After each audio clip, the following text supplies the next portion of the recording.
everyone to the Bible Shots live stream. Are you ready for the second spike? Restrictions are starting to ease, but even now we're being warned of the possibility of a second spike. And even if that second spike doesn't happen, coronavirus has shaken us up. It's highlighted some of the structural weak points in our lives. We've survived being shaken once, but what happens when we're shaken again? Are you ready? Well, welcome to Bible Shots. Whether you're joining us for the live stream or catching up by watching the video later, we're glad to have you joining us. The City Bible Forum runs Bible Shots because we think the Bible has something relevant, important, even essential for us to hear. So we set time aside during the busyness of the week, and they aim to be short but have an impact and hopefully leave you feeling energized. We read part of the Bible, we hear a talk on that part of the Bible, and we'll have time for Q&A. Not everyone who tunes in is a follower of Jesus. You may have never opened a Bible before. That's okay. Our speakers work hard to try and make the Bible as accessible as possible, and as long as you are happy to consider what the Bible has to say, we are glad to have you joining us. And today we have Steve Mcalpine joining us for the final week of our series, Renovating Life in Troubled Times. Welcome, Steve. Hey, welcome. Good to be here, and welcome to Perth. Yeah. Excellent. Which sounds, from your description earlier, sunny and lovely, and not a bad autumn day. It's true. We follow a pretty simple format. Steve will be speaking to us from Haggai Chapter 2, starting at verse 10, and I will screen share the passage as I read it. And then at the end, we'll have time for Q&A. The easiest way to get involved in that is to use the Q&A function on Zoom, or to type your questions into the comment section if you're watching on Facebook Live, and I will filter through the questions and ask them to Steve on your behalf. Well, right now we're going to get stuck straight into the passage, so I'm going to pull up the screen share here so that you can follow along. And if you would like to read, we're looking at Haggai Chapter 2, starting at verse 10 here on the top of the page. On the 24th day of the 9th month, in the second year of Darius, the word of the Lord came to the prophet Haggai. This is what the Lord Almighty says. Ask the priests what the law says. If someone carries consecrated meat in the fold of their garment, and that fold touches some bread or stew, some wine, olive oil, or other food, does it become consecrated? The priest answered, no. Then Haggai said, if a person defiled by contact with a dead body touches one of these things, does it become defiled? Yes, the priests replied, it becomes defiled. Then Haggai said, so it is with this people and this nation in my sight, declares the Lord. Whatever they do and whatever they offer there is defiled. Now give careful thought to this from this day on. Consider how things were before one stone was laid on another in the Lord's temple. When anyone came to a heap of 20 measures, there were only 10. When anyone went to a wine vat to draw 50 measures, there were only 20. I struck all the work of your hands with blight, mildew, and hail, yet you did not return to me, declares the Lord. From this day on, from this 24th day of the 9th month, give careful thought to the day when the foundation of the Lord's temple was laid. Give careful thought. Is there yet any seed left in the barn? Until now, the vine and the fig tree, the pomegranate and the olive tree have not borne fruit. From this day on, I will bless you. The word of the Lord came to Haggai a second time on the 24th day of the month. Tell Zerubbabel, governor of Judah, that I am going to shake the heavens and the earth. I will overturn royal thrones and scatter the power of the foreign kingdoms. I will overthrow chariots and their drivers, horses and their riders will fall, each by the sword of his brother. On that day, declares the Lord Almighty, I will take you, my servant Zerubbabel, son of Shealtiel, declares the Lord, and I will make you like my signet ring, for I have chosen you, declares the Lord Almighty. Thanks, Steve. Thanks, Lachlan. Good to be with you again for this fourth and final Bible Shots talk on the book of Haggai, where God has called his people to rebuild the temple in Jerusalem after their return from exile. They failed to do it for a long time, and he's getting the building project back up and running. But I want to look at two things in this final chapter today, two things that raise one question, I think, two things that when taken together form a picture of how God works with humans personally, with us individually, and humanity globally, the big picture. So the small picture and the big picture. And not simply how he works with humans in humanity, but how he allows humans to approach him, even though the Bible says that God is pure and holy and we are not. So two things today in the shake up, God shaking us up personally and God shaking things up globally. And on the personal level, the thing I want to look at today is that this passage shows us that only God can make clean what is unclean. Only God can make clean what is unclean. In this passage, it's very clearly that people, humans, the Israelites, are unclean. Now, can you imagine a world? Can you possibly imagine a world in which you had to constantly wash your hands, in which you had to avoid contact with people who were unwell? You had to make sure that all your food stuff was washed and that you had to distance yourself from people in order not to catch something contagious. Where you went, social gatherings, restaurants, meetings, workshops, there was the risk of getting infected. Well, you're laughing, I guess, but up until a few months ago, I don't think we would have thought that we would be living like that every day. But now that's life, isn't it? That's how it is all of the time. Now, personally, COVID-19 has touched a little bit of my anxieties, and it's got me very edgy about becoming unclean. And I go to the shops these days, and quite honestly, I look around at everyone, and everyone looks like a mini cruise ship. They're sailing around the aisles of Coles with portals of infection everywhere. And I just try to avoid everyone. And that feeling is going to stay with us for a while, for a very long time, I think. It's going to become our reflex action that we avoid things that might make us unclean or sick. Well, if you think it's hard for us to live like that for a few months, then spare a thought for Israel, God's nation in the Old Testament, for their whole way of life from their inception, hundreds of years before this prophecy in Haggai, when God saved them from slavery in Egypt, way back then, their whole life was built on rituals of clean and unclean and ways of avoiding contagion and ways of dealing with would leave us exhausted. The foundations of God into the nation at Mount Sinai, the place where the Ten Commandments was given, was based around lifestyles, habits, items, animals, skin conditions, bodily fluids that were either clean or unclean, pure or impure. Life in Israel was built around avoiding certain things. And if those things were unavoidable, and you were rendered unclean by them, you would be avoided. You would be the thing that was unclean, and until you had gone through a ritual cleansing for a stated amount of time. You could be quarantined, and it could happen at any time, any stage of time, even if you just weren't coming back from Bali, back to Israel for the week. You could find yourself holed up in the equivalent of a hotel outside the nation, outside the camp of Israel for 14 days while you went through a ritual cleansing regime. And then the temple priests performed a ritual that allowed you back into the community of God's people, and you would make a sacrifice. Clean and unclean was central to Israel's life, not just religious life, but all of life, every day, every month, every year. Now, the key for this is that it was not ultimately about your physical purity, though that had a factor in it. It was a lesson about spiritual. How could unclean live before a holy, pure, clean God? How could God, as he promised, live in the midst of his people without making them toast because they were unholy and he was holy? Well, basically, there were all sorts of purity rituals, sacrifices that mediated that allowed humans proximity, not too close.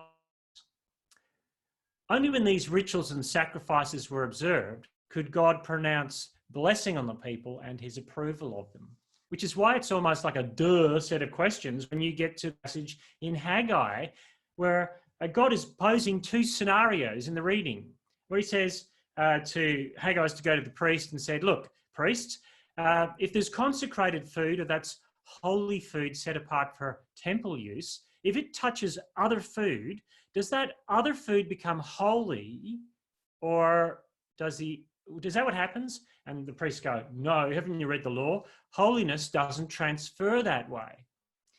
And then the flip side, what if someone's been is defiled by touching a dead body, and they touch someone else or touch something else like this holy food, does that person or thing become defiled? And the answer is yes. Defiled, impure, unclean does transfer like that. In other words, clean doesn't transfer to unclean, but unclean transfers to clean and makes it unclean. Now, we get that these last few months, don't we? COVID-19 will transfer from someone infected, but uninfected won't transfer the other way. What's the point here? Well, in this passage, it's saying, doesn't this put the temple rebuilding project at risk? There they are, unclean people, rebuilding the house of the holy, pure God. How is that going to work? Won't that just be an impure thing? That's a conundrum. And here's God's solution to it. I am going to bless you, says God at the end of that chapter, in verse 19 of that verse, is, from this day on, I will bless you. Now, what God's saying there is not just simply that I'm going to bless you, make things good for you. He's saying, I'm going to deal with your impurity. I'm going to deal with the thing that makes you unclean. Verse 15, now give careful thought to this day, from this day on.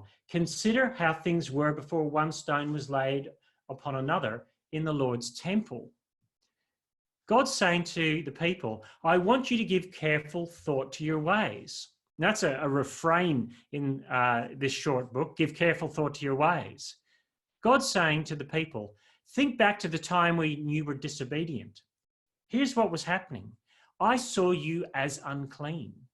My covenant curses from the book of Deuteronomy, where God had promised that if you obey me and you're pure before me, I will bless you. But if you're not, if you're impure and disobedient, I will bring these things upon you. I will bring less wine, less wheat, blighted crops, empty storehouses. I'll put all your efforts to vain. In other words, God's saying, in the past, when you were unclean, I brought the language of death upon you. I brought despair upon you in an agrarian economy to drive you back to me. And then God gives the people in this book the will to actually change from doing what they want and not rebuilding the temple to rebuilding his temple. And we looked at that 2 weeks ago. And God says, from this point on, even though you are unclean, I am going to bless you. Impure hands are going to do the work of building the temple, but I'm going to see it as purity. I'm going to give you blessing. You think, well, that's not really fair. How does that work? Well, in actual fact, it's the way that God has always worked with humans. We like to think if we do the right thing by God, he'll do the right thing by us. But the Bible doesn't talk like that. The Bible talks about God giving us a right status or standing with him, not on the basis of our goodness or our cleanness, but on the basis of that we trust his promise to do so. We trust his promise to do so. That's the gospel message of the Bible. And it starts back in Genesis. God promises to bless the forefather of Israel, Abraham, and make him into a great nation through having children, even though Abraham and his wife are old and childless. And what does it say? It says in Genesis, Abraham believed God. And then God what? It says, God credited it to him as righteousness. In other words, God said, there's nothing in the bank that you have that makes you right or pure or blessed by me, but the fact that you've trusted my word. I will give you a right standing before me, not on the basis of your action, but on the basis of you simply putting your trust in my promises. Abraham couldn't do anything by himself. He and his wife were past the age of having kids. They were like these people in Haggai. They were impure. How could they do anything that God would bless? But Abraham trusted that God could do for him what he could not do for himself. And it says that God credited it to him, gave him a status of clean or blessed or righteous that he had not earned. And that is exactly what's going on for Haggai. God hasn't changed. He will bless these people, even though they've been cursed, even though they've been impure. Make the thing impure people touch That's how he works personally. We can't make ourselves pure. We're like the unconsecrated meat. We're like the body. God turns that around. We can't go to a good thing and touch it, or a good activity and touch it and expect that somehow it'll be. God does that. That's how God works. He gives us a status of clean that we don't earn for us personally. Now, globally, does God work? Well, it's pretty much the same. God is going to do the work in the world that needs done. And Lachlan spoke earlier about take up the world. And it says, take up the world in this passage, not to destroy the world, but to save the world. It looks like destruction going on in this passage. But God is saying, I'm going to do something that's a shake-up globally that's going to save. Now, for a while, we had a second round of COVID-19, or a third round, or a fourth round. There's a great cartoon where there's a time traveler from the future coming back and saying, what year is it? Someone says, it is 2020. And the time traveler says, oh, year one of the pandemic. And it's like, ah. Could we cope? Could we cope? It feels like the earth's been shaken. Could we cope if the whole earth was shaken again? It's crazy times. That's how Israel must have felt. Haggai is sent to the governor, Zerubbabel, who's trying to be the Scott Morrison of his day in the midst of all the tough times. And he's saying, the whole world has been shaken. There have been major wars. There have been empires. You've been taken into exile. The Assyrians came along, then the Babylonians and the Persians. Everyone's exhausted. Everyone is shook. And what is God's message? Tell Zerubbabel, governor of Judah, verse 21, that I am going to shake the heavens and the earth. I will overturn royal thrones and shatter the power of the foreign kingdoms. I will overthrow chariots and their drivers, horses and their riders will fall, each by the sword of his brother. You go, what, again? Didn't we just go through that? We thought COVID-19 was bad. We thought that the world order being upset was bad and we're going to do it again. But notice, it's not something that's happening that's random. God isn't saying, oh, it's just going to happen. He's saying, I'm going to do it. I'm going to do it. Now, if you look back in the Old Testament, whenever it says that God's going to shake things up, the heavens and the earth, and overthrow thrones, it's code language. It's God's way of saying this: I'm going to come in and save the world, rule with justice, put evil to flight, and it's going to be a shake-up of the order of how things work. But why is Haggai charged with telling Zerubbabel this? He's just a governor in a backwater country in a vast empire. Or is he? See, the key is verse 23. Look at verse 23 with me. On that day, declares the Lord Almighty, I will take you, my servant Zerubbabel, son of Shealtiel, declares the Lord, and I will make you like my signet ring, for I have chosen you, declares the Lord Almighty. Here's what's going on. God comes to Zerubbabel, who is the descendant of Jerusalem's kingly line. Now, God had said that he was going to rule the world through Israel's king, and he started with King David, and Zerubbabel is a descendant of King David. Now, that line of kingship was destroyed, it seemed, by Babylon as God judged the king and the nation for their impurity and uncleanness and their refusal to count God as holy. They were cursed. And Zerubbabel has come back in the wake of all that, not as king, because Persia's king is in charge, but as governor, and he's descended from King David. And God here is reversing a situation that he had pronounced in the past when he sent the people into exile. In one awful pronouncement on Zerubbabel's grandfather, King Jehoiakim, prior to the exile, God had said through the prophet Jeremiah, I'm going to tear you off my hand. You are no longer my signet ring. You are no longer my sign of ownership. You no longer have my seal of approval. I'm not doing my salvation work through you. It's over. It's like someone giving their engagement ring back to their fiancé and saying, we're done, baby. God's relationship with Israel, God's plan to rescue the world through his chosen Messiah king, has been put on ice. And what's God doing in verse 23 of Haggai chapter 2? He's saying, you know what? I'm giving you the ring back. I'm restoring the plan. You may be a humble governor. You may not be king, but I've chosen you as my signet ring. My ownership is on you again, and my plans to shake the world and put things right are going to come to fruition through you and your descendants. It's game on again. See, it starts in verse 23 with these words, on that day. On that day. God is saying, a day is coming when I'm going to shake the world order with my chosen king. Powerful people will be brought down. Weak people will be lifted up. Humility will be seen as a virtue.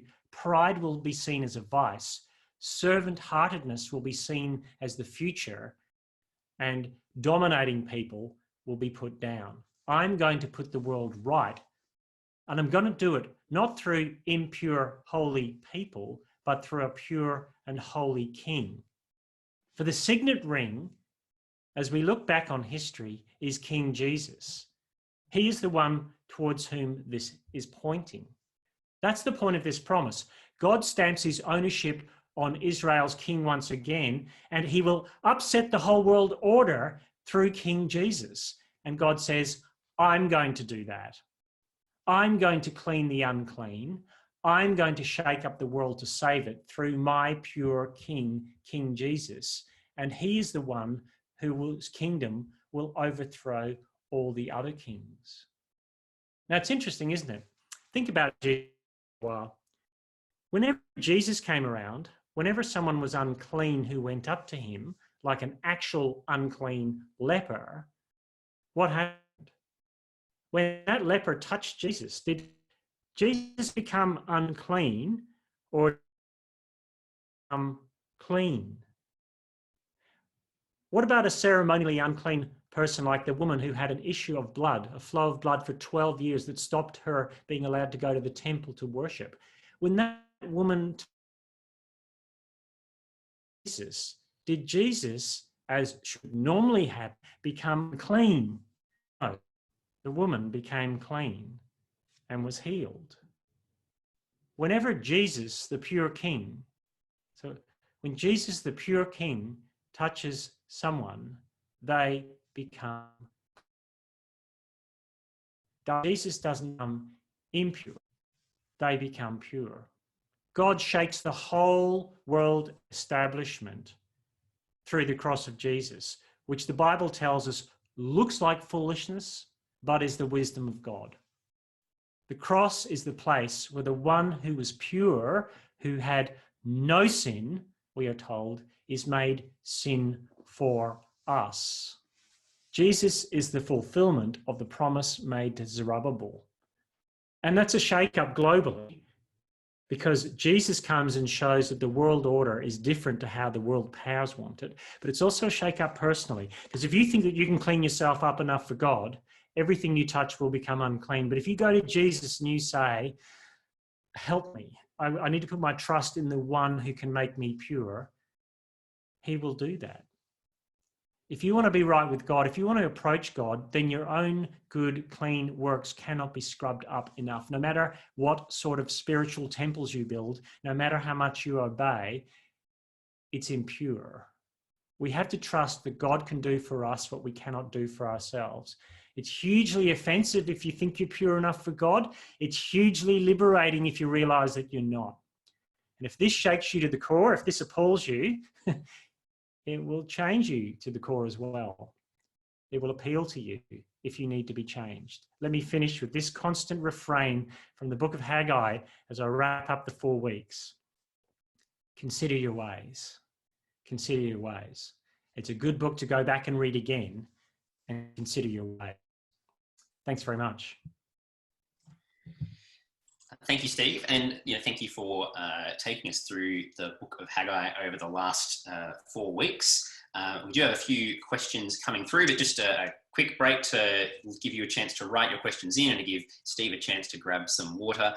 If you would like to get on our mailing list and you're not yet on it, please do jump on the City Bible Forum website and go to the Bible Shots webpage. And you can, my details are there. You can click on the link to my name, to Lachlan Orr, and you can send me a message and just say, hey, I'd like to be on the mailing list. It's really handy in case there are any last minute changes that we need to let you know about, or any other problems or things that we need to redirect you to. Also, just to keep giving Steve just a chance to keep grabbing his water, next week we are starting a new series on Jesus versus suffering.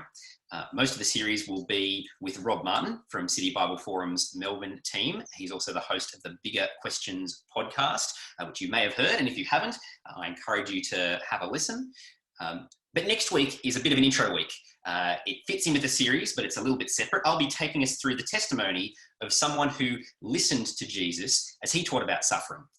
Peter was an ordinary man, but he was known for his bold confidence.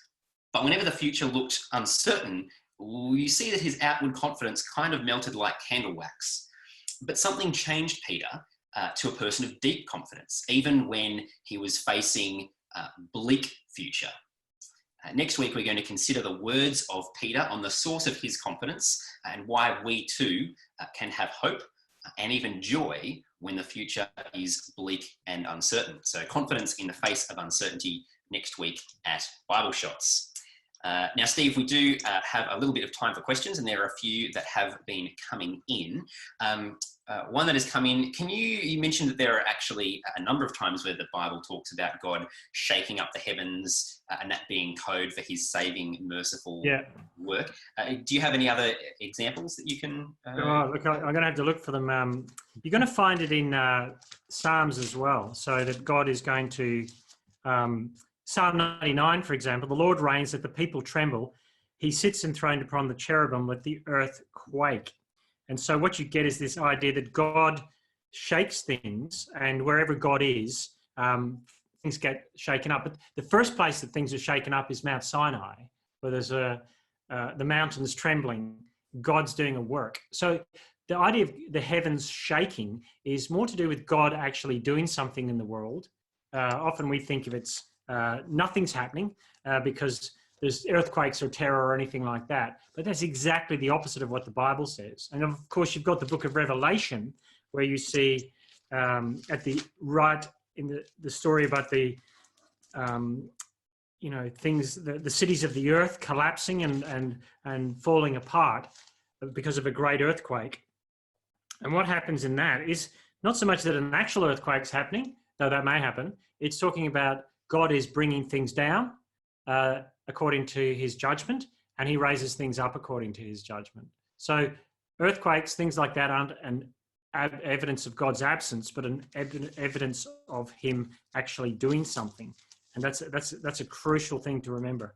So you've got Isaiah, it runs throughout Isaiah as well. Wherever God's doing something big and salvation-wise, you'll see the shakings.